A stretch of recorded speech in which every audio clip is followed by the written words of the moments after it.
ಎಲ್ಲ ನನ್ನ ಪ್ರೀತಿಯ ಸ್ಪರ್ಧಾ ಮಿತ್ರರಿಗೆ ನಿಮ್ಮ ಡಿಕೆ ಸ್ಟಡಿ ಗ್ರೂಪ್ಗೆ ಆತ್ಮೀಯ ಸ್ವಾಗತ. ಸ್ನೇಹಿತರೆ, ಇವತ್ತಿನ ಒಂದು ವಿಡಿಯೋದಲ್ಲಿ ನಾವು ಅತಿ ಹೆಚ್ಚು ಪುನರಾವರ್ತನೆ ಆದಂಥ ಸಂವಿಧಾನ ಒಂದು ಪ್ರಶ್ನೆ ಉತ್ತರಗಳನ್ನ ಚರ್ಚೆ ಮಾಡೋಣ ಸ್ನೇಹಿತರೆ. ಯಾಕಂದರೆ ನಾವು ಯಾವುದೇ ಒಂದು ಎಕ್ಸಾಮ್ ತೋರಿ ಸ್ನೇಹಿತರೆ, ಪೊಲೀಸ್ ಕಾನ್ಸ್ಟೇಬಲ್ ಹಿಡ್ಕೊಂಡು UPSC ವರೆಗೂ ಕೂಡ ಸಂವಿಧಾನ ವಿಷಯದ ಮೇಲೆ 10ರಿಂದ 15 ಪ್ರಶ್ನೆಗಳನ್ನ ಕೇಳ್ತಾ ಇರ್ತಾರೆ ಸ್ನೇಹಿತರೆ. ಹಾಗಾಗಿ ಈ ವಿಷಯವನ್ನು ನಾವು ಸರಿಯಾಗಿ ಓದ್ಕೋಬೇಕಾಗುತ್ತೆ ಸ್ನೇಹಿತರೆ. ಹಾಗಾಗಿ ಈ ವಿಷಯದ ಮೇಲೆ ಇಲ್ಲಿವರೆಗೆ ವಿವಿಧ ಪರೀಕ್ಷೆಗಳಲ್ಲಿ ಕೇಳಿರುವಂತ ಪ್ರಮುಖ ಪ್ರಶ್ನೆಗಳನ್ನ ಒಂದೊಂದಾಗಿ ಡಿಸ್ಕಸ್ ಮಾಡುತ್ತಾ ಹೋಗೋಣ ಸ್ನೇಹಿತರೆ. ಯಾಕಂದ್ರೆ ಮುಂಬರುವ ಪರೀಕ್ಷೆಗಳಲ್ಲೂ ಕೂಡ ಈ ಪ್ರಶ್ನೆಗಳು ರಿಪೀಟ್ ಆಗೋ ಸಾಧ್ಯತೆ ಇರುತ್ತೆ ಸ್ನೇಹಿತರೆ. ಹಾಗಾದ್ರೆ ಸ್ನೇಹಿತರೆ, ಮೊದಲನೇ ಪ್ರಶ್ನೆ ನೋಡೋದಾದ್ರೆ, ಸಂವಿಧಾನ ರಚನಾ ಸಮಿತಿಯ ಕೊನೆಯ ಸಭೆ ನಡೆದ ದಿನ. ಸಂವಿಧಾನ ರಚನಾ ಸಮಿತಿಯ ಕೊನೆಯ ಸಭೆ ನಡೆದ ದಿನ ಅಂತ ಒಂದು ಪ್ರಶ್ನೆ ಕೇಳಿದಾನೆ ಸ್ನೇಹಿತರೆ. Option A January 30, 1949. Option B January 25, 1950. Option C December 31, 1949. Option D November 26, 1949.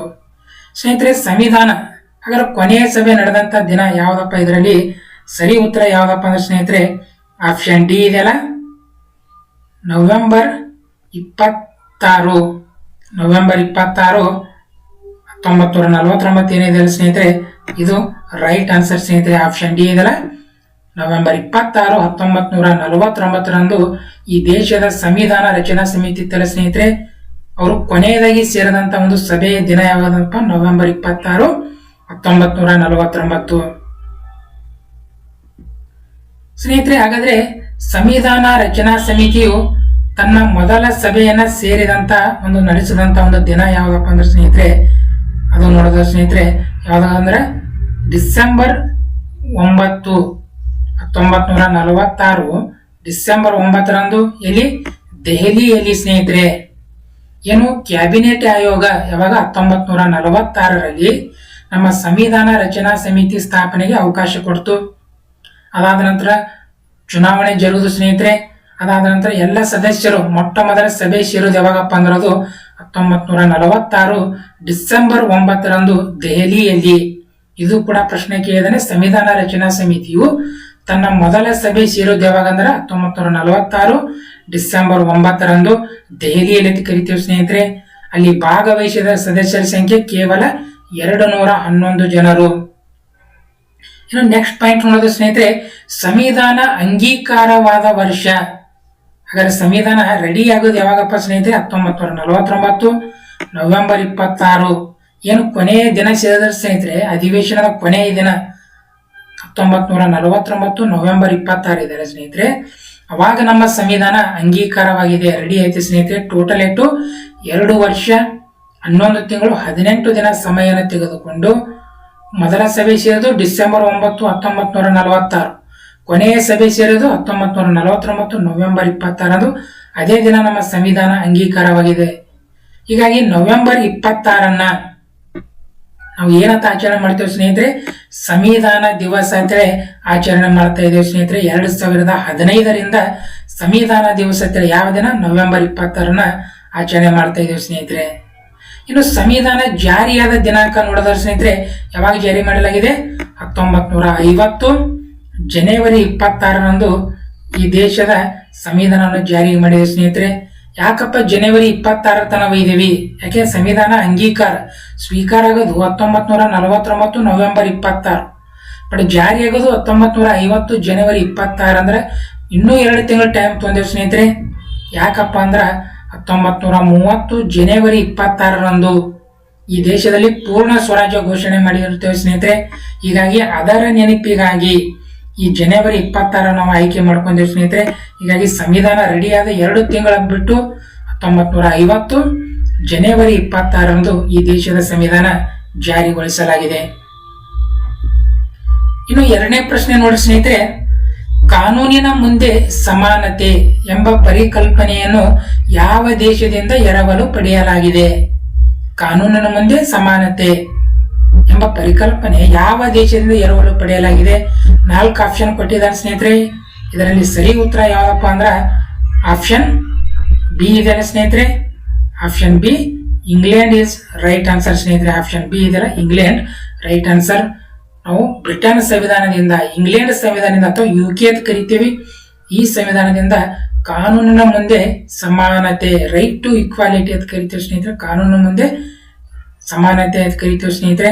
ಇದನ್ನ ಇಂಗ್ಲೆಂಡ್ ದೇಶದಿಂದ ಎರವಲಾಗಿ ಪಡೆದೇವು ಸ್ನೇಹಿತರೆ. ಹಾಗಾದ್ರೆ ನಾವು ಹಲವಾರು ಒಂದು ಎರವಲನ್ನ ಮುಖ್ಯವಾಗಿ ಇಂಗ್ಲೆಂಡ್ ಸಂವಿಧಾನದಿಂದ ತೊಂದೇವು ಸ್ನೇಹಿತರೆ. ಯಾಕಪ್ಪ ಅಂದ್ರೆ ನಮ್ಮ ದೇಶವನ್ನು ಆಳದವ್ರು ಯಾರು? ಇಂಗ್ಲೆಂಡ್ದವ್ರು ಅಂತ ಕರಿತೇವೆ. ಹೀಗಾಗಿ ಅವರ ದೇಶದಿಂದ ನಾವು ಹಲವಾರು ಒಂದು ಎರವಲಾಗಿ ಪಡೆದಿದ್ದೇವೆ ಸ್ನೇಹಿತರೆ. ಹಾಗಾದ್ರೆ ಯಾವ ವಿಧಿ ಹೇಳುತ್ತೆ ಕಾನೂನು ಮುಂದೆ ಸಮಾನತೆ ಅಂತ? ಯಾವ ವಿಧಿ ಹೇಳ್ತಾ ನೋಡಿದ್ರೆ ಸ್ನೇಹಿತರೆ, ಆರ್ಟಿಕಲ್ 14 ಏನ್ ಹೇಳ್ತಾ ಸ್ನೇಹಿತರೆ, ರೈಟ್ ಟು ಇಕ್ವಾಲಿಟಿ, ಕಾನೂನಿನ ಮುಂದೆ ಸಮಾನತೆ. 14ನೇ ವಿಧಿ ಏನ್ ಹೇಳ್ತಾ? ಕಾನೂನಿನ ಮುಂದೆ ಸಮಾನತೆ ಅಂತ ಹೇಳ್ತಾ ಸ್ನೇಹಿತರೆ, ಮತ್ತು ಸಮಾನ ರಕ್ಷಣೆ. ಹಾಗಾದ್ರೆ ಇದು ಎಷ್ಟನೇ ವಿಧಿ? ಕ್ವಶನ್ ಕೇಳಿದ ಸ್ನೇಹಿತರೆ, ಆರ್ಟಿಕಲ್ 40 ವಿಧಿ 14 ಕಾನೂನಿನ ಮುಂದೆ ಸಮಾನತೆ ಮತ್ತು ಸಮಾನ ರಕ್ಷಣೆ. ಹಾಗಾದ್ರೆ ಕಾನೂನಿನ ಮುಂದೆ ಸಮಾನತೆ ಅನ್ನೋದನ್ನ ಯಾವ ದೇಶ ಸ್ನೇಹಿತರೆ? ಈಗಾಗಲೇ ಹೇಳಿದೇವೆ, ಬ್ರಿಟನ್ ಸಂವಿಧಾನದಿಂದ ಎರವಲಾಗಿ ಪಡೆದಿದ್ದೇವೆ. ಅದೇ ರೀತಿ ಕಾನೂನಿನ ಮುಂದೆ ಸಮಾನ ರಕ್ಷಣೆ, ಹಾಗಾದ್ರೆ ಇದನ್ನ ಯಾವ ದೇಶದಿಂದ ಎರವಲಾಗಿ ಪಡೆದಿದ್ದೇವಪ್ಪ ಅಂದ್ರೆ ಇದು ಪರಿಕಲ್ಪನೆನ ಅಮೇರಿಕ ಸಂವಿಧಾನದಿಂದ. ಕ್ವಶನ್ ಎರಡು ರೀತಿ ಕೇಳ್ತಾರೆ ಸ್ನೇಹಿತರೆ. ಕಾನೂನಿನ ಮುಂದೆ ಸಮಾನತೆ ಅಂದ್ರ ಇಂಗ್ಲೆಂಡ್ ಸಂವಿಧಾನದಿಂದ, ಕಾನೂನಿನ ಮುಂದೆ ಸಮಾನ ರಕ್ಷಣೆ ಅಂದ್ರ ಅಮೇರಿಕ ಸಂವಿಧಾನದಿಂದ ಎರವಲಾಗಿ ಪಡೆಯಲಾಗಿದೆ. ಇನ್ನು ವಿಧಿ 361 ಏನ್ ಹೇಳ್ತಾ ಸ್ನೇಹಿತರೆ, ರಾಷ್ಟ್ರಪತಿ ಮತ್ತು ರಾಜ್ಯಪಾಲರಿಗೆ ಈ ಆರ್ಟಿಕಲ್ 14 ವಿಧಿ 14ರಿಂದ ವಿನಾಯಿತಿಯನ್ನ ನೀಡಲಾಗಿದೆ. ಅಂದ್ರೆ ಸ್ನೇಹಿತರೆ, ಈ ಇಬ್ಬರು ವ್ಯಕ್ತಿಗಳಿಗೆ ದೇಶದ ಪ್ರಥಮ ಪ್ರಜೆ ಯಾರು? ರಾಷ್ಟ್ರಪತಿ. ರಾಜ್ಯದ ಪ್ರಥಮ ಪ್ರಜೆ ರಾಜ್ಯಪಾಲ. ಇವರಿಬ್ಬರಿಗೂ ಅಧಿಕಾರದಲ್ಲಿರುವಾಗ ಇವರ ಮೇಲೆ ಯಾವುದೇ ಒಂದು ಕ್ರಿಮಿನಲ್ ಕೇಸ್ ಮಾಡಿ ಇವರನ್ನ ಬಂಧನಕ್ಕೆ ಒಳಪಡಿಸುವಂತಿಲ್ಲ. ಹೀಗಾಗಿ ಇವರನ್ನ 14ನೇ ವಿಧಿಯಿಂದ ಇಬ್ಬರಿಗೆ ವಿನಾಯಿತಿ ನೀಡಲಾಗಿದೆ. ಯಾರ್ಯಾರಿಗಪ್ಪ ಅಂದ್ರದು ರಾಷ್ಟ್ರಪತಿ ಮತ್ತು ರಾಜ್ಯಪಾಲರಿಗೆ. ಮುಂದಿನ ಪ್ರಶ್ನೆ, 1956ರಲ್ಲಿ ರಾಜ್ಯಗಳ ಮರು ವಿಂಗಡಣೆಯು ಕೆಳಗಿನ ಯಾವುದನ್ನು ಆಧರಿಸಿದೆ? ಸ್ನೇಹಿತರೆ, 1956ರಲ್ಲಿ ರಾಜ್ಯಗಳನ್ನಂದ್ರೆ ನಮ್ಮ ದೇಶದಲ್ಲಿ ಎಲ್ಲ ಒಂದು ಸ್ವತಂತ್ರ ರಾಜ್ಯ ಮನೆತನ ಒಂದುಗೂಡಿಸಿದ ನಂತರ ರಾಜ್ಯಗಳನ್ನ ಮರು ವಿಂಗಡಣೆ ಮಾಡ್ತಾರೆ ಸ್ನೇಹಿತರೆ. ಯಾವಾಗ? 1956ರಲ್ಲಿ. ಹಾಗಾದ್ರೆ ಅದರಲ್ಲಿ ಯಾವ ಆಧಾರ ಇಟ್ಟುಕೊಂಡು ಆ ರಾಜ್ಯಗಳನ್ನ ವಿಂಗಡಣೆ ಮಾಡ್ತಾರೆ ಅಂತ ಒಂದು ಪ್ರಶ್ನೆ ಕೇಳಿದಾನೆ ಸ್ನೇಹಿತರೆ. ಆಂತರಿಕ ಭದ್ರತೆಯೋ, ಹವಾಮಾನ ಆಧಾರದ ಮೇಲೋ, ಭಾಷೆಯ ಆಧಾರದ ಮೇಲೋ, ಅಥವಾ ಯಾವ ಸ್ನೇಹಿತರೆ ಏನು ಆಡಳಿತ ಅನುಕೂಲ ಆಧಾರದ ಮೇಲೋ ಈ ರೀತಿ ಒಂದು ಪ್ರಶ್ನೆ ಕೇಳಿದಾನೆ ಸ್ನೇಹಿತರೆ. ಇದರಲ್ಲಿ ಸರಿ ಉತ್ತರ ಯಾವಪ್ಪ ಅಂದ್ರ ಆಪ್ಷನ್ ಸಿ ಇದೆಯಲ್ಲ, ಭಾಷೆಗಳ ಆಧಾರದ ಮೇಲೆ. ಈ ದೇಶದಲ್ಲಿ ರಾಜ್ಯಗಳನ್ನ ನಾವು ಹೆಂಗ್ ಹೊಡೆದೇವಪ್ಪ ಅಂದ್ರ ಯಾವ ರಾಜ್ಯದಲ್ಲಿ ಯಾವ ಭಾಷೆಗಳು ಮಾಡ್ತಾರ ಆ ಭಾಷೆಗಳ ಅನುಕೂಲಕವಾಗಿ ಒಂದು ರಾಜ್ಯಗಳನ್ನ ವಿಂಗಡಣೆ ಮಾಡಿದೇವೆ ಸ್ನೇಹಿತರೆ. ಸರಿ ಉತ್ತರ ಯಾವುದು? ಆಪ್ಷನ್ ಸಿ ಇದೆಯಲ್ಲ, ಭಾಷೆಗಳ ಆಧಾರದ ಮೇಲೆ. ಹಾಗಾದ್ರೆ ಸ್ನೇಹಿತರೆ, ಭಾಷೆಯ ಆಧಾರದ ಮೇಲೆ ರಚನೆಯಾದ ದೇಶದ ಮೊಟ್ಟ ಮೊದಲ ರಾಜ್ಯ ಯಾವ್ದಪ್ಪ ಅಂದ್ರದು ಆಂಧ್ರ ಪ್ರದೇಶ ಅಂತ ಕರಿತೀವಿ ಸ್ನೇಹಿತರೆ. ಯಾವುದು?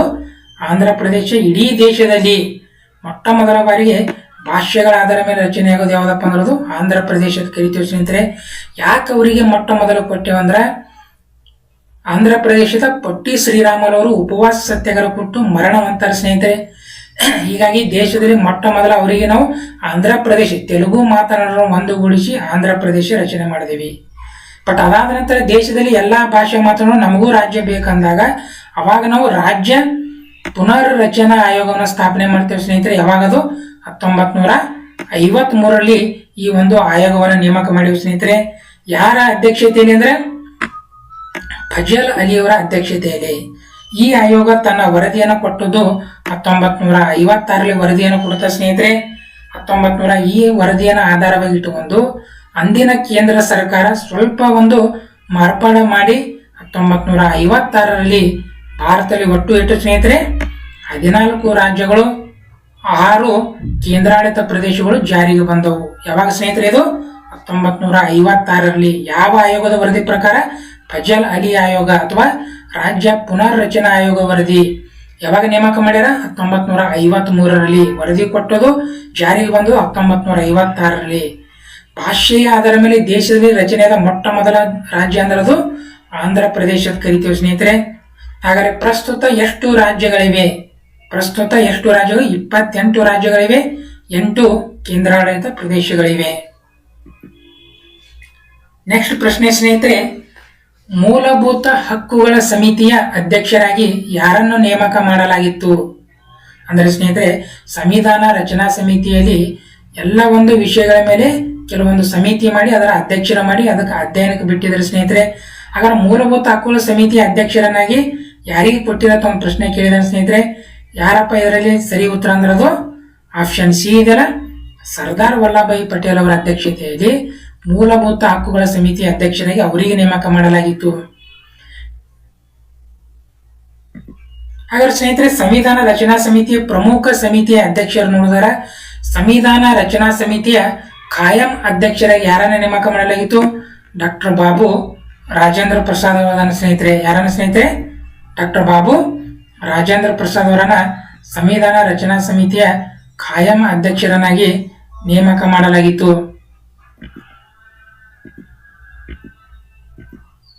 ಯಾರು ಸ್ನೇಹಿತರೆ? ಡಾಕ್ಟರ್ ಬಾಬು ರಾಜೇಂದ್ರ ಪ್ರಸಾದ್ ಅವರ ಸಂವಿಧಾನ ರಚನಾ ಸಮಿತಿಯ ಖಾಯಂ ಅಧ್ಯಕ್ಷರನ್ನಾಗಿ ನೇಮಕ ಮಾಡಲಾಗಿತ್ತು. ಅದೇ ರೀತಿ ಕರಡು ಸಮಿತಿಯ ಅಧ್ಯಕ್ಷರ ಯಾರನ್ನ ನೇಮಕ ಮಾಡಲಾಗಿತ್ತು? ಡಾಕ್ಟರ್ BR ಅಂಬೇಡ್ಕರ್ ಅವರನ್ನ ಸ್ನೇಹಿತರೆ. ವೆರಿ ಇಂಪಾರ್ಟೆಂಟ್, ಬಹಳ ಸಲ ಪ್ರಶ್ನೆ ಕೇಳಿದಾನೆ. ಕರಡು ಸಮಿತಿ ಡ್ರಾಫ್ಟಿಂಗ್ ಕಮಿಟಿಯ ಅಧ್ಯಕ್ಷರು ಯಾರಪ್ಪ ಅಂದ್ರೆ ಡಾಕ್ಟರ್ BR ಅಂಬೇಡ್ಕರ್ ಅವರು. 7 ಜನ ಸದಸ್ಯರು ಅಧ್ಯಕ್ಷರು ಹಿಡ್ಕೊಂಡಿದ್ದಾರೆ ಸ್ನೇಹಿತರೆ. ಬಟ್ ಒಂದು ವೇಳೆ ಸಂವಿಧಾನ ರಚನಾ ಖಾಯಂ ಅಧ್ಯಕ್ಷರಂದ್ರೆ ಡಾಕ್ಟರ್ ಬಾಬು ರಾಜೇಂದ್ರ ಪ್ರಸಾದ್ ಅವರು. ಇನ್ನು ಮೂಲಭೂತ ಹಕ್ಕುಗಳ ಸಮಿತಿ ಅಧ್ಯಕ್ಷರು ಸರ್ದಾರ್ ವಲ್ಲಭಾಯಿ ಪಟೇಲ್ ಅಂತ ಕರಿತೀವಿ ಸ್ನೇಹಿತರೆ. ಮೂಲಭೂತ ಹಕ್ಕುಗಳ ಉಪ ಸಮಿತಿ ಅಧ್ಯಕ್ಷರ ಯಾರಿಗೆ ನೇಮಕ ಮಾಡಲಾಗಿತ್ತು? JB ಕೃಪಲಾನಿ ಅವರ. ಇನ್ನು ಅಲ್ಪಸಂಖ್ಯಾತರ ಸಮಿತಿಯ ಉಪ ಸಮಿತಿಯ ಅಧ್ಯಕ್ಷರ ಯಾರಿಗೆ ನೇಮಕ ಮಾಡಲಾಗಿತ್ತು? HC ಮುಖರ್ಜಿ ಅವರನ್ನ ನೇಮಕ ಮಾಡಲಾಗಿತ್ತು ಸ್ನೇಹಿತರೆ. ಅಲ್ಪಸಂಖ್ಯಾತರ ಉಪ ಸಮಿತಿ. ಬಟ್ ಬರೀ ಅಲ್ಪಸಂಖ್ಯಾತರ ಸಮಿತಿ ಅಂತ ಪ್ರಶ್ನೆ ಕೇಳಿದ್ರೆ ಇದಕ್ಕೂ ಕೂಡ ಸರ್ದಾರ್ ವಲ್ಲಭಾಯಿ ಪಟೇಲ್ ಅವರಿಗೆ 2 ಸಮಿತಿಯ ಅಧ್ಯಕ್ಷರು ಮಾಡಿದರು. ಒಂದು ಅಲ್ಪಸಂಖ್ಯಾತರ ಸಮಿತಿ, ಮೂಲಭೂತ ಹಕ್ಕುಗಳ ಸಮಿತಿ ಅಧ್ಯಕ್ಷರು ಯಾರು? ಸರ್ದಾರ್ ವಲ್ಲಭಾಯಿ ಪಟೇಲ್. ಒಂದು ವೇಳೆ ಮೂಲಭೂತ ಹಕ್ಕುಗಳ ಉಪ ಸಮಿತಿ ಕೇಳಿದ್ರೆ ಅಂದ್ರೆ JB ಕೃಪಲಾನಿ ಅವರು. ಅಲ್ಪಸಂಖ್ಯಾತರ ಉಪ ಸಮಿತಿ ಕೇಳಿದ್ರೆ HC ಮುಖರ್ಜಿ ಅವರು. ಮುಂದಿನ ಪ್ರಶ್ನೆ ಸ್ನೇಹಿತರೆ, ಸಂವಿಧಾನದಲ್ಲಿ ಕಂಡುಬರುವ ಕೆಳಗಿನ ಮೂಲಭೂತ ಹಕ್ಕುಗಳನ್ನ ಕ್ರಮವಾಗಿ ಜೋಡಿಸಿ ಕೊಟ್ಟಿದ್ದಾನೆ ಸ್ನೇಹಿತರೆ. 4 ಆಪ್ಷನ್ ಕೊಟ್ಟಿದ್ದಾನೆ. ಬಟ್ ಇವುಗಳನ್ನ ಸೀರಿಯಲ್ ಆಗಿ ಏರಿಕೆ ಕ್ರಮದಲ್ಲಿ ಒಂದು ಜೋಡಣೆ ಮಾಡಿರ್ತ ಕೇಳಿದ ಸ್ನೇಹಿತರೆ. ಸ್ವತಂತ್ರದ ಹಕ್ಕು, ಸಮಾನತೆಯ ಹಕ್ಕು, ಧಾರ್ಮಿಕ ಹಕ್ಕು, ಶೋಷಣೆ ವಿರುದ್ಧ ಹಕ್ಕು ಕೊಟ್ಟಿದ್ದಾನೆ. ಬಟ್ ಫಸ್ಟಿಗೆ ಬರುವಂತ ಒಂದು ಹಕ್ಕು ಯಾವ್ದಪ್ಪ ಅಂದ್ರೆ ಸ್ನೇಹಿತರೆ ಅದು ಸಮಾನತೆಯ ಹಕ್ಕುಗಳು. ಯಾವ್ದು ಸ್ನೇಹಿತರೆ? ಫಸ್ಟಿಗೆ ಬರೋದು ಸಮಾನತೆಯ ಹಕ್ಕುಗಳು. ನೆಕ್ಸ್ಟ್ ಬರೋದು ಸ್ವಾತಂತ್ರ್ಯದ ಹಕ್ಕುಗಳು. ಅದಾದ ನಂತರ ಆಪ್ಷನ್ 4 ಇದೆಯಲ್ಲ ಶೋಷಣೆ ವಿರುದ್ಧ ಹಕ್ಕುಗಳು. ಅದಾದ ನಂತರ ಧಾರ್ಮಿಕ ಹಕ್ಕುಗಳು. ಹಾಗಾದ್ರೆ ಇಲ್ಲಿ ಯಾವ್ದಿದೆ ನೋಡಿ ಸ್ನೇಹಿತರೆ, ಸಮಾನತೆಗಳು ಆಪ್ಷನ್ 2 ಎಲ್ಲಿದೆ? ಇಲ್ಲಿದೆ ಸ್ನೇಹಿತರೆ. ಆಪ್ಷನ್ 2 ಆಪ್ಷನ್ B ಇದೆಯಲ್ಲ. ಅದಾದ ನಂತರ ಸ್ವಾತಂತ್ರ್ಯ ಹಕ್ಕುಗಳು ಆಪ್ಷನ್ B 2 1 ಇದೆ. ಆಪ್ಷನ್ C ಆಪ್ಷನ್ D ಶೋಷಣೆ ವಿರುದ್ಧ ಹಕ್ಕುಗಳು. ಆಪ್ಷನ್ 3 ಧಾರ್ಮಿಕ ಸ್ವಾತಂತ್ರ್ಯ ಹಕ್ಕುಗಳು. ಹೀಗಾಗಿ ಸರಿ ಉತ್ತರ ಆಪ್ಷನ್ B ಇದೆಯಲ್ಲ ಸ್ನೇಹಿತರೆ, ಇಸ್ ರೈಟ್ ಆನ್ಸರ್ ಅಂತ ಕರಿತೀವಿ. ಆಪ್ಷನ್ B ರೈಟ್ ಆನ್ಸರ್ ಸ್ನೇಹಿತರೆ. ಹಾಗಾದ್ರೆ ಮೊದಲನೇಗೆ ಬರೋದು ಯಾವ ಸ್ನೇಹಿತರೆ? ಸಮಾನತೆ ಹಕ್ಕುಗಳು ಅಂತ ಕರಿತೀವಿ. ಇಲ್ಲಿ ಕೊಟ್ಟಿದ್ದಾರೆ ನೋಡಿ ಸ್ನೇಹಿತರೆ, ಮೂಲಭೂತ ಹಕ್ಕುಗಳು ಮತ್ತು ವಿಧಿಗಳು. ಮೊದಲನೇದಾಗಿ ಬರೋದು ಯಾವ ಸ್ನೇಹಿತರೆ? ಸಮಾನತೆ ಹಕ್ಕುಗಳು. ಎಷ್ಟರಿಂದ ಎಷ್ಟರವರೆಗೆ? 14ರಿಂದ 18ರವರೆಗೆ 5 ವಿಧಿಗಳು ಏನಿದೆ ಸ್ನೇಹಿತರೆ, ಇವು ಸಮಾನತೆ ಹಕ್ಕುಗಳು ತಿಳಿಸ ಸ್ನೇಹಿತರೆ ಮೊದಲನೇದಾಗಿ. ಇನ್ನು ಎರಡನೇದಾಗಿ ಬರೋದು ಸ್ವಾತಂತ್ರ್ಯ ಹಕ್ಕುಗಳು 19ರಿಂದ 22ರವರೆಗೆ. ಇನ್ನು ಮೂರನೇದಾಗಿ ಶೋಷಣೆಯ ವಿರುದ್ಧ ಹಕ್ಕುಗಳು 23ರಿಂದ 24ರವರೆಗೆ. ಇನ್ನು ಧರ್ಮದ ಸ್ವಾತಂತ್ರ್ಯ ಹಕ್ಕುಗಳು 25ರಿಂದ 28ರವರೆಗೆ. ಇನ್ನು ಸಾಂಸ್ಕೃತಿಕ ಮತ್ತು ಶೈಕ್ಷಣಿಕ ಹಕ್ಕುಗಳು 29ರಿಂದ 30ರವರೆಗೆ. ಸಾಂವಿಧಾನಿಕ ಪರಿಹಾರಗಳ ಹಕ್ಕು 32ನೇ ವಿಧಿ ಸ್ನೇಹಿತರೆ. ಈ ರೀತಿ ಮೂಲಭೂತ ಹಕ್ಕುಗಳನ್ನ ಸರಿಯಾದ ಕ್ರಮದಲ್ಲಿ ನೋಡಿದರೆ ಈ ರೀತಿ 6 ಮೂಲಭೂತ ಹಕ್ಕುಗಳನ್ನು ನಾವು ನೋಡಬಹುದಾಗಿದೆ. ಮುಂದಿನ ಪ್ರಶ್ನೆ, ಈ ಕೆಳಗಿನಗಳಲ್ಲಿ ಯಾವುದು ಭಾರತದಲ್ಲಿ ಮೂಲಭೂತ ಹಕ್ಕಲ್ಲ? 4 ಆಪ್ಷನ್ ಕೊಟ್ಟಿದ್ದಾರೆ ಸ್ನೇಹಿತರೆ. ಇದು ಮೂಲಭೂತ ಹಕ್ಕಲ್ಲ ಅಂತ ಕೇಳಿದ್ದಾರೆ ಸ್ನೇಹಿತರೆ. ಯಾವ್ದರಲ್ಲಿ ಇದರಲ್ಲಿ ಸರಿ ಉತ್ತರಪ್ಪ ಅಂದ್ರೆ ಅದು ಆಪ್ಷನ್ ಯಾವ್ದು ಸ್ನೇಹಿತರೆ? ಆಪ್ಷನ್ C ಇದೆಯಲ್ಲ ಆಸ್ತಿಯ ಹಕ್ಕು. ಆಸ್ತಿ ಹಕ್ಕು ಏನಪ್ಪಾ ಅಂದ್ರೆ ಅದು ಭಾರತದ ಪ್ರಸ್ತುತ ಮೂಲಭೂತ ಹಕ್ಕಲ್ಲ. ಮೂಲ ಸಂವಿಧಾನದಲ್ಲಿ ಆಸ್ತಿ ಹಕ್ಕು ಕೂಡ ಮೂಲಭೂತ ಹಕ್ಕಿತ್ತು, ಬಟ್ ಪ್ರಸ್ತುತ ಅದು ಅಲ್ಲ. ಹೀಗಾಗಿ ಸರಿ ಉತ್ತರ ಆಪ್ಷನ್ ಸಿ ಇದೆಲ್ಲ, ಆಸ್ತಿ ಹಕ್ಕು. ಉಳಿದಂತ ಸಮಾನತೆ ಹಕ್ಕು ಮೂಲಭೂತ ಹಕ್ಕಾಗಿದೆ, ಶೋಷಣೆ ವಿರುದ್ಧ ಹಕ್ಕು ಮೂಲಭೂತ ಹಕ್ಕಾಗಿದೆ, ಸ್ವಾತಂತ್ರ್ಯದ ಹಕ್ಕು ಕೂಡ ಮೂಲಭೂತ ಹಕ್ಕಿದೆ. ಬಟ್ ಪ್ರಸ್ತುತ ಆಸ್ತಿ ಹಕ್ಕು ನಮ್ಮ ಮೂಲಭೂತ ಹಕ್ಕು ಅಲ್ಲ ಅಂತ ನಾವು ಹೇಳ್ತೇವೆ. ಸರಿ ಉತ್ತರ ಆಪ್ಷನ್ ಸಿ ಅಂತ ಹೇಳ್ತೀವಿ. ಹಾಗಾದ್ರೆ ಸ್ನೇಹಿತರೆ, ಪ್ರಸ್ತುತ ಆಸ್ತಿ ಹಕ್ಕನ್ನ ಎಲ್ಲಿ ಇಡಲಾಗಿದೆ? ಪ್ರಸ್ತುತ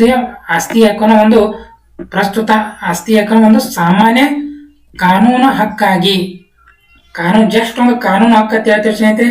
ಹಾಗಾದ್ರೆ ಎಷ್ಟನೇ ವಿಧಿ ಅಂತ ಕೇಳ್ತಾನದು? ಪ್ರಸ್ತುತ ಅದನ್ನ ವಿಧಿ 300A ಅಡಿಯಲ್ಲಿ ನಾವು ಒಂದು ಆಸ್ತಿ ಹಕ್ಕನ್ನ ನೋಡಬಹುದಾಗಿದೆ ಸ್ನೇಹಿತರೆ. ಬಟ್ ಅದು ಮೂಲಭೂತ ಹಕ್ಕು ಅಲ್ಲ. ಹಾಗಾದ್ರೆ ಪ್ರಸ್ತುತ ಮೂಲಭೂತ ಹಕ್ಕುಗಳ ಸಂಖ್ಯೆ ಎಷ್ಟು? ಕೇವಲ 6 ಅಂತ ಹೇಳ್ಬೇಕು ಸ್ನೇಹಿತರೆ. ಮೂಲ ಸಂವಿಧಾನದಾಗ ಎಷ್ಟಿದ್ದು ಸ್ನೇಹಿತರೆ? 7 ಇದ್ದು. ಬಟ್ ಈಗ ಅವು ಪ್ರಸ್ತುತ ಎಷ್ಟು ಸ್ನೇಹಿತರೆ? 6 ಮೂಲಭೂತ ಒಂದು ಹಕ್ಕುಗಳನ್ನು ಒಳಗೊಂಡಿದೆ. ಆಸ್ತಿ ಹಕ್ಕನ್ನ ತೆಗೆದು ಪ್ರಸ್ತುತ ಎಲ್ಲಿ ಇದೆ? 300A ಅಡಿಯಲ್ಲಿ. ಮುಂದಿನ ಪ್ರಶ್ನೆ, ಭಾರತ ಸಂವಿಧಾನದ 21A ಡ್ಯಾಶ್ ಹಕ್ಕನ್ನು ಒದಗಿಸುತ್ತದೆ. ಭಾರತ ಸಂವಿಧಾನದ 21A ನಮಗೆ ಯಾವ ಹಕ್ಕನ್ನು ಕೊಡುತ್ತೆ ಸ್ನೇಹಿತರೆ? ಕೆಲಸದ ಹಕ್ಕು, ಗೌಪ್ಯತೆ ಹಕ್ಕು, ಸಮಾನತೆ ಹಕ್ಕು, ವಿದ್ಯಾಭ್ಯಾಸದ ಹಕ್ಕು. ಸ್ನೇಹಿತರೆ ಸರಿ ಉತ್ತರ ಯಾವ್ದಪ್ಪ ಅಂದ್ರೆ ಇದ್ರಾಗ ಆಪ್ಷನ್ ಡಿ ಇದೆಲ್ಲ ಸ್ನೇಹಿತರೆ. ವಿದ್ಯಾಭ್ಯಾಸ ಇಸ್ ರೈಟ್ ಆನ್ಸರ್ ಸ್ನೇಹಿತರೆ. ನಮಗ ವಿದ್ಯಾಭ್ಯಾಸದ ಒಂದು ಹಕ್ಕನ್ನು ಕೊಡುತ್ತದೆ ಯಾವುದು? 21A ಸ್ನೇಹಿತರೆ. ಏನು ತಿಳಿಸುತ್ತದೆ? ಆರ್ಟಿಕಲ್ 21 ನಮಗೆ ಏನ್ ಹೇಳ್ತಾರೆ ಸ್ವಲ್ಪ ನೋಡೋದ ಸ್ನೇಹಿತರೆ ಡೀಟೇಲ್ಸ್ ಆಗಿ. 21A ನಮಗೆ ಏನ್ ಹೇಳ್ತಾರೆ ಸ್ನೇಹಿತರೆ? 6 ರಿಂದ 14 ವರ್ಷದ ಒಳಗಿನ ಮಕ್ಕಳಿಗೆ ಉಚಿತ ಮತ್ತು ಕಡ್ಡಾಯ ಶಿಕ್ಷಣವನ್ನ ನೀಡಬೇಕಂತ ಹೇಳ್ತಾರೆ ಸ್ನೇಹಿತರೆ. ಎಷ್ಟರಿಂದ ವರ್ಷದ ಮಕ್ಕಳಿಗೆ? 6 ರಿಂದ 14 ವರ್ಷದ ಈ ದೇಶದ ಎಲ್ಲ ಮಕ್ಕಳಿಗೆ ಉಚಿತವಾಗಿ ಮತ್ತು ಕಡ್ಡಾಯವಾಗಿ ಕೊಡಬೇಕು. ಎಷ್ಟನೇ ವಿಧಿ? ಅದು 21A ಅಂತ ಹೇಳ್ತೇವೆ ಸ್ನೇಹಿತರೆ. ಹಾಗಾದ್ರೆ ಇದು ಮೂಲ ಸಂವಿಧಾನದಲ್ಲಿ ಇದ್ದಿತ್ತಿಲ್ಲ. ಇದನ್ನ 2002ರಲ್ಲಿ 86ನೇ ತಿದ್ದುಪಡಿ ಮೂಲಕ ಇದನ್ನ ಮೂಲಭೂತ ಹಕ್ಕುಗಳ ಪಟ್ಟಿಗೆ ಸೇರಿಸಿದ ಸ್ನೇಹಿತರೆ. ಪ್ರಶ್ನೆ ಬಹಳ ಸಲ ಕೇಳಿದಾನೆ. ಎಷ್ಟನೇ ತಿದ್ದುಪಡಿ ಅಂದ್ರೆ ಅದು 86ನೇ ತಿದ್ದುಪಡಿ ಮೂಲಕ ಯಾವ ವರ್ಷ? 2002ರಲ್ಲಿ 21A ವಿಧಿಯನ್ನ ಸೇರಿಸಿದ ಸ್ನೇಹಿತರೆ. ಏನದು? 6 ರಿಂದ 14 ವರ್ಷದ ಮಕ್ಕಳಿಗೆ ಉಚಿತವಾಗಿ ಮತ್ತು ಕಡ್ಡಾಯವಾಗಿ ಶಿಕ್ಷಣ ಕೊಡಬೇಕು. ಇನ್ನು ವಿಧಿ 24 ಏನ್ ಹೇಳ್ತಾ ಸ್ನೇಹಿತರೆ? ಬಾಲ ಕಾರ್ಮಿಕ ನಿಷೇಧ. ಅಲ್ಲಿ ಕೂಡ ತಿಳಿಸ್ಯಾರ ಸ್ನೇಹಿತರೆ. 6 ರಿಂದ 14 ವರ್ಷದ ಮಕ್ಕಳಿಗೆ ನಾವು ಯಾವುದೇ ಒಂದು ಹೋಟೆಲ್ ಆಗಿರ್ಬೋದು ಮುಂತಾದ ಸಾರ್ವಜನಿಕ ಸ್ಥಳಗಳಲ್ಲಿ ಅವರಿಗೆ ಕೆಲಸಕ್ಕೆ ನೇಮಿಸಿಕೊಳ್ಳುವಂತಿಲ್ಲ. ಯಾಕೆ ಸ್ನೇಹಿತರೆ? ಅವರಿಗೆ ಕಡ್ಡಾಯ ಶಿಕ್ಷಣ ಕೊಡಬೇಕಾದ ಸರ್ಕಾರ ಹೇಳಿದೆ. ಹೀಗಾಗಿ ಅವರಿಗೆ ನಾವು ಯಾವುದೇ ಒಂದು ಬಾಲ ಕಾರ್ಮಿಕ ಕೆಲಸಕ್ಕೆ ನಾವು ನೇಮಿಸಿಕೊಳ್ಳುವಂತ ವಿಧಿ 24ನೇ ವಿಧಿ ನಮಗೆ ತಿಳಿಸ್ತದೆ ಸ್ನೇಹಿತರೆ. ಮುಂದಿನ ಪ್ರಶ್ನೆ, ಸುಪ್ರೀಂ ಕೋರ್ಟ್ ಯಾವ ವಿಧಿಯ ಅಡಿಯಲ್ಲಿ ರಿಟ್ ಹೊರಡಿಸಬಹುದು? ಸುಪ್ರೀಂ ಕೋರ್ಟ್ ಯಾವ ವಿಧಿಯಡಿ ರಿಟ್ ಹೊರಡಿಸಬಹುದು ಅನ್ನೋ ಪ್ರಶ್ನೆ ಕೇಳಿದಾನೆ ಸ್ನೇಹಿತರೆ. ಸರಿ ಉತ್ತರ ಯಾವ್ದಪ್ಪ? ಇದ್ರ 4 ಆಪ್ಷನ್ ಕೊಟ್ಟಿದ್ದಾನೆ. ಸರಿ ಉತ್ತರ ಬಂದ್ಬಿಟ್ಟು ಆಪ್ಷನ್ ಬಿ ಇದೆಯಲ್ಲ, ಲೇಖನ 32. ವಿಧಿ 32ನೇ ಪ್ರಕಾರ ಸುಪ್ರೀಂ ಕೋರ್ಟ್ ಈ ದೇಶದಲ್ಲಿ ಮೂಲಭೂತ ಹಕ್ಕು ಉಲ್ಲಂಘನೆ ಆದಾಗ 32ನೇ ವಿಧಿಯಲ್ಲಿ ಎಷ್ಟು ಮೂಲಭೂತ ಹಕ್ಕು ರಿಟ್ಗಳನ್ನು ಹೊರಡಿಸಬಹುದು ಸ್ನೇಹಿತರೆ? 5 ರಿಟ್ಗಳನ್ನ ಹೊರಡಿಸಬಹುದಾಗಿದೆ. ನೋಡಿ ಸ್ನೇಹಿತರೆ, ಏನಪ್ಪಾ ಇದು ರಿಟ್ ಬಗ್ಗೆ ಒಂದು ಸ್ವಲ್ಪ ಮಾಹಿತಿ ನೋಡಿದ್ರೆ, ಒಬ್ಬ ವ್ಯಕ್ತಿಯು ತನ್ನ ಮೂಲಭೂತ ಹಕ್ಕುಗಳನ್ನ ಉಲ್ಲಂಘನೆ ಆದಾಗ ಅದನ್ನ ರಕ್ಷಿಸಲು ಮೂಲಭೂತ ಹಕ್ಕುಗಳ ರಕ್ಷಕ ಕರಿತೇವೆ. ಯಾರಿಗೆ? ಸುಪ್ರೀಂ ಕೋರ್ಟನ ಮೂಲಭೂತ ಹಕ್ಕುಗಳ ರಕ್ಷಕತೆ ಕರಿತೇವೆ ಸ್ನೇಹಿತರೆ. ಹಾಗಾದ್ರೆ ಯಾವ ವಿಧಿ ಪ್ರಕಾರ ಹೋಗ್ಬೋದಂತ? 32ನೇ ವಿಧಿ ಪ್ರಕಾರ ಹೋಗ್ಬೋದಾಗಿ ಸ್ನೇಹಿತರೆ. ಅದೇ ರೀತಿ 226ನೇ ವಿಧಿ ಪ್ರಕಾರ ಹೈಕೋರ್ಟ್ ಕೂಡ ಒಂದು ರಿಟ್ ಅನ್ನು ಹೊರಡಿಸಬಹುದಾಗಿ ಸ್ನೇಹಿತರೆ. ಕ್ವಶನ್ ಏನ್ ಕೇಳ್ತಾರ ಅಂದ್ರೆ ಸ್ನೇಹಿತರೆ, ಹೈಕೋರ್ಟ್ ರಿಟ್ ಹೊರಡಿಸುವ ಬಗ್ಗೆ ತಿಳಿಸುವಂತ ವಿಧಿ ಅಂತ ಕೇಳಿದ್ರೆ 226 ಅಂತ ಹೇಳ್ಬೇಕು ಸ್ನೇಹಿತರೆ. ಸುಪ್ರೀಂ ಕೋರ್ಟ್ ಎಷ್ಟನೇ ವಿಧಿ ಪ್ರಕಾರ ಅಂದ್ರೆ 32ನೇ ವಿಧಿ ಪ್ರಕಾರ. ಹಾಗಾದ್ರೆ ಎಷ್ಟು ರಿಟ್ಗಳಿವೆ? ಟೋಟಲ್ 5 ರಿಟ್ಗಳು ಈ ದೇಶದಲ್ಲಿ ಸ್ನೇಹಿತರೆ. ಅದನ್ನು ಹೊರಡಿಸಬಹುದು. ಬಟ್ ಪವರ್ ಇರೋದು ಒಂದು ಸುಪ್ರೀಂ ಕೋರ್ಟ್ಗೆ ಮತ್ತು ಹೈಕೋರ್ಟ್ಗೆ ಅಂತ ನಾವು ಹೇಳ್ತೀವಿ. ಮುಂದಿನ ಪ್ರಶ್ನೆ, ಭಾರತೀಯ ಸಂವಿಧಾನದಲ್ಲಿನ ಮೂಲಭೂತ ಹಕ್ಕುಗಳನ್ನು ಈ ಕೆಳಗಿನವಿಂದ ಪಡೆಯಲಾಗಿದೆ. ಅಂದ್ರೆ ಭಾರತ ದೇಶ ಸುಮಾರು 60 ರಾಷ್ಟ್ರಗಳಿಂದ ನಾವು ಎರವಲಾಗಿ ಪಡೆದಿದ್ದೇವೆ. ಹಾಗಾದ್ರೆ ಮೂಲಭೂತ ಹಕ್ಕುಗಳನ್ನು ಯಾವ ದೇಶದಿಂದ ಎರವಲಾಗಿ ಪಡೆದೇವೆ ಅಂತ ಒಂದು ಪ್ರಶ್ನೆ ಕೇಳಿದಾನೆ ಸ್ನೇಹಿತರೆ. ಯಾವ್ದಪ್ಪ ಸರಿ ಉತ್ತರ ಇದರಲ್ಲಿ ಅಂದ್ರೆ ಅಮೆರಿಕ ಸಂವಿಧಾನದ ಮೂಲಭೂತ ಹಕ್ಕುಗಳನ್ನ ಯಾವ ದೇಶದಿಂದ ಅಮೆರಿಕ ಸಂವಿಧಾನದಿಂದ ತೊಂದೇವು ಸ್ನೇಹಿತರೆ. ಎಷ್ಟನೇ ಭಾಗದಲ್ಲಿ? 3ನೇ ಭಾಗದಲ್ಲಿದೆ. 12ರಿಂದ 35 ವಿಧಿಗಳು ಮೂಲಭೂತ ಹಕ್ಕುಗಳ ಬಗ್ಗೆ ನಮಗೆ ಮಾಹಿತಿ ಕೊಡ್ತದೆ ಸ್ನೇಹಿತರೆ. ಹಾಗಾದ್ರೆ ಮೂಲಭೂತ ಕರ್ತವ್ಯಗಳಂದ್ರೆ ಸ್ನೇಹಿತರೆ ರಷ್ಯಾ ಸಂವಿಧಾನದಿಂದ ನಾವು ಎರವಲಾಗಿ ಪಡೆದಿದ್ದೇವೆ. ಮುಂದಿನ ಪ್ರಶ್ನೆ, 44ನೇ ತಿದ್ದುಪಡಿಯ ಮೂಲಕ ಮೂಲಭೂತ ಹಕ್ಕುಗಳಿಂದ ಆಸ್ತಿ ಹಕ್ಕನ್ನು ತೆಗೆದುಹಾಕುವ ಮೂಲಕ ಯಾವ ವಿಧಿಯನ್ನು ತೆಗೆದುಹಾಕಲಾಯಿತು? ನಿಮಗೆಲ್ಲ ಗೊತ್ತಾಗಿದೆ ಸ್ನೇಹಿತರೆ. ಈಗಾಗಲೇ ಆಸ್ತಿ ಹಕ್ಕನ್ನ ಮೂಲಭೂತ ಹಕ್ಕುಗಳ ಪಟ್ಟಿಯಿಂದ ತೆಗೆದೇವು ಸ್ನೇಹಿತರೆ. ಯಾವ ವರ್ಷ ಅಂದ್ರೆ ಅದು 1978ರಲ್ಲಿ. 1978ರಲ್ಲಿ ಈ ದೇಶದಲ್ಲಿ ಆಸ್ತಿ ಹಕ್ಕನ್ನ ತೆಗೆದೇವು ಸ್ನೇಹಿತರೆ. ಎಷ್ಟನೇ ವಿಧಿ ಪ್ರಕಾರ ಅದು? ಎಷ್ಟನೇ ತಿದ್ದುಪಡಿ ಮುಖಾಂತರ ಅಂದ್ರೆ ಸ್ನೇಹಿತರೆ 44ನೇ ತಿದ್ದುಪಡಿ ಮೂಲಕ ಆಸ್ತಿ ಹಕ್ಕನ್ನು ತೆಗೆದಿದೆ. ಪ್ರಸ್ತುತ ಇರುವಂತಹ ಮೂಲಭೂತ ಹಕ್ಕುಗಳ ಸಂಖ್ಯೆ ಕೇವಲ 6 ಅಂತ ಹೇಳ್ತೇವೆ ಸ್ನೇಹಿತರೆ. ಮೂಲ ಸಂವಿಧಾನ ಇಟ್ಟಿದ್ದು 7 ಇದ್ದು. ಹಾಗಾದ್ರೆ 7 ಇದು, ಪ್ರಸ್ತುತ 6. ಯಾವುದನ್ನ ತೆಗೆದು? ಆಸ್ತಿ ಹಕ್ಕನ್ನ ತೆಗೆದಿದ್ದೇವೆ. ಹಾಗಾದ್ರೆ ಎಷ್ಟನೇ ವಿಧಿಯನ್ನು ತೆಗೆದ? ಸರಿ ಉತ್ತರ ಬಂದು ಆಪ್ಷನ್ ಬಿ ಇದೆಲ್ಲ, 31ನೇ ವಿಧಿಯನ್ನು ನಾವು ತೆಗೆದು ಹಾಕಿವಿ ಸ್ನೇಹಿತರೆ. ಬಟ್ ಆಸ್ತಿ ಹಕ್ಕನ್ನ ಪ್ರಸ್ತುತ ಒಂದು ಸಾಮಾನ್ಯ ಕಾನೂನು ಹಕ್ಕು ಮಾಡಿವೆ. ಅದು ಎಲ್ಲಿ ಕಂಡು ಬರುತ್ತದೆ? ವಿಧಿ 300A ಅಡಿಯಲ್ಲಿ. ಸ್ನೇಹಿತರೆ, ಇದು ಸಂವಿಧಾನದಲ್ಲಿ ಕೇಳುವಂತಹ ಪ್ರಮುಖವಾದಂತಹ ಒಂದು 10 ಪ್ರಶ್ನೆಗಳ ಒಂದು ವಿಡಿಯೋ ಮಾಡಿವೆ ಸ್ನೇಹಿತರೆ.